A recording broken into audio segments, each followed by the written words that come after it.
Shalom, perkenalkan nama saya Renaldis Julita Bria, mahasiswa aktif semester 3, Fakultas Keperawatan, Program Studi Ilmu Keperawatan, Universitas Pembangunan Indonesia. Di video kali ini saya akan menjelaskan sedikit tentang sejarah dan konstitusi. Untuk memenuhi tugas ujian tengah semester mata kuliah kewarganegaraan. Sejarah konstitusi. Sebenarnya konstitusi atau constitution berbeda dengan undang-undang dasar atau Grundgesetz dikarenakan suatu keilafan dalam pandangan orang mengenai konstitusi pada negara-negara modern, sehingga pengertian konstitusi itu kemudian disamakan dengan undang-undang dasar.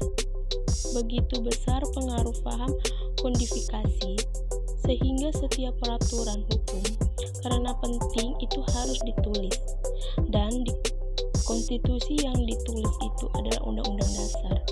Secara umum terdapat dua macam konstitusi, yaitu yang pertama konstitusi tertulis dan konstitusi tak tertulis. Hampir semua negara di dunia memiliki konstitusi tertulis atau undang-undang dasar yang pada umumnya mengatur mengenai pembentukan, pembagian wewenang dan cara bekerja, berbagai lembaga kenegaraan serta perlindungan hak asasi manusia. Negara yang dikategorikan sebagai negara yang tidak memiliki konstitusi tertulis adalah Inggris dan Kanada.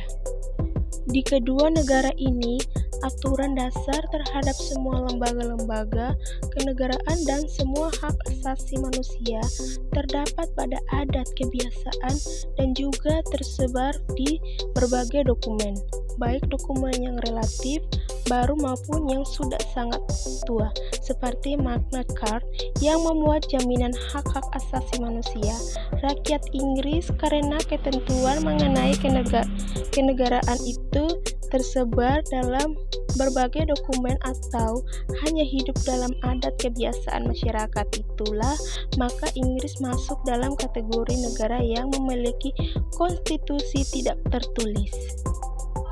Pada hampir semua konstitusi tertulis diatur mengenai pembagian kekuasaan berdasarkan jenis-jenis kekuasaan, dan kemudian berdasarkan jenis kekuasaan itu dibentuklah lembaga-lembaga negara. Dengan demikian, jenis kekuasaan itu perlu ditentukan terlebih dahulu, baru kemudian dibentuk lembaga negara yang bertanggung jawab untuk melaksanakan jenis kekuasaan tertentu itu.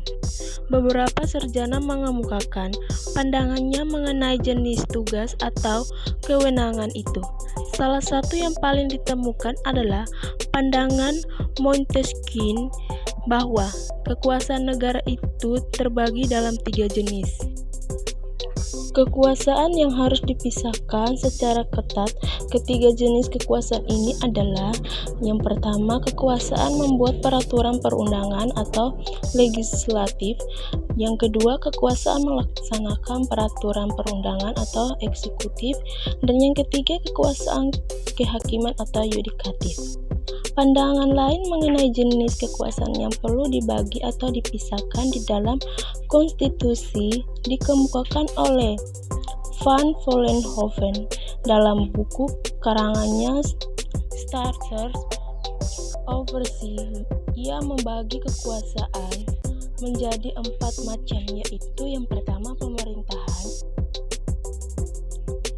Van Vollenhoven menilai kekuasaan eksekutif itu terlalu luas dan karenanya perlu dipecah menjadi 2 jenis kekuasaan lagi, yaitu kekuasaan pemerintahan dan kekuasaan kepolisian.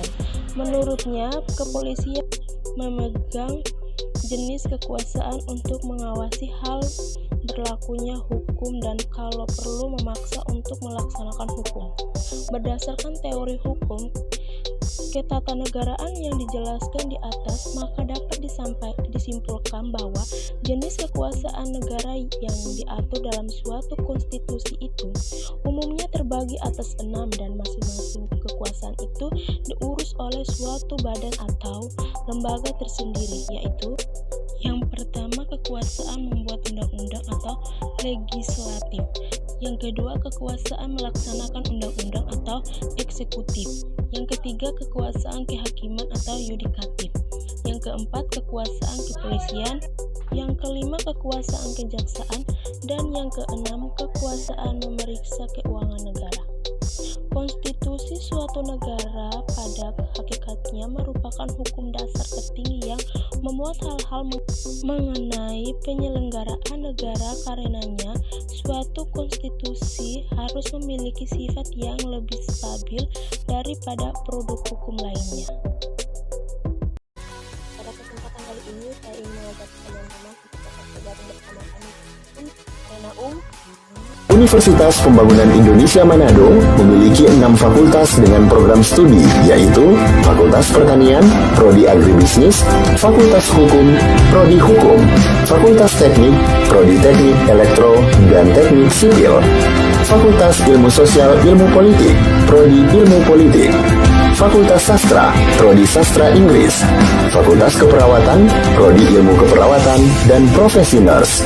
Didukung oleh sumber daya manusia yang berkompeten dan tersertifikasi, Universitas Pembangunan Indonesia Manado memiliki dosen dan tenaga kependidikan dengan latar belakang S2 dan S3 lulusan dalam dan luar negeri. Kembangkan dirimu, raih cita-citamu setinggi bintang di langit. Kami siap menghasilkan generasi terbaik dan pemimpin di masa depan.